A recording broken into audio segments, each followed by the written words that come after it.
দেশ বিদেশ থেকে উড়ে আসা হাজারো পাখির কিচিরমিচিরে মুখরিত হয়ে উঠেছে ঝিনাইদহের উকৃত বিল। সারাদিনই চলে মনোমুগ্ধকর পাখির খেলা। চোখ ধাঁধানো এই দৃশ্য দেখতে আসছেন অনেকেই। নিরাপদ আশ্রয় হয় পাখির সংখ্যা বাড়ছে দিনকে দিন।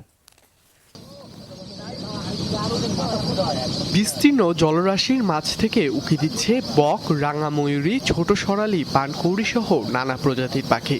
তাদের কলকাকলিতে মুখর উকরির বিল। পরিযায়ী পাখির দল দেখতে ঝিনাইদহ মহেশপুরের এই বিল হয়ে ওঠে পর্যটকদের প্রিয় জায়গা। আমরা পাখি মারতে দিই না এখানে।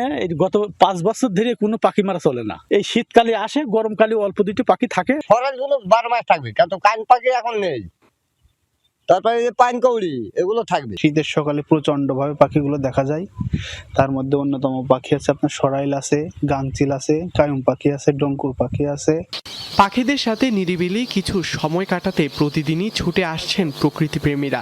নৌযানে ঘুরে বেড়াচ্ছেন তারা। এই বিলে যে শিকারীর যে উৎপাত এখানে একদমই নাই, যার কারণে পাখিরা এখানে নিরাপদ আশ্রয় মনে করে এবং পর্যাপ্ত পরিমাণের খাবার এখানে পাওয়া যায়, যার কারণেই স্থায়ীভাবে এখানে বসবাস শুরু করেছে।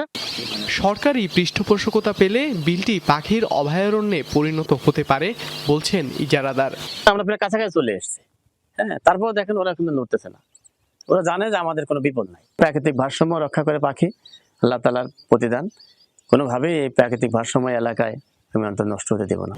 কারিঞ্জা গ্রামের 225 একর আয়তনের বিলটিতে শীত এলেই দেখা মেলে অন্তত 20 প্রজাতির দেশি বিদেশি পাখি। চোরা শিকারীর উৎপাত না থাকায় 2018 সাল থেকে নিয়মিত পাখি থাকে সেখানে।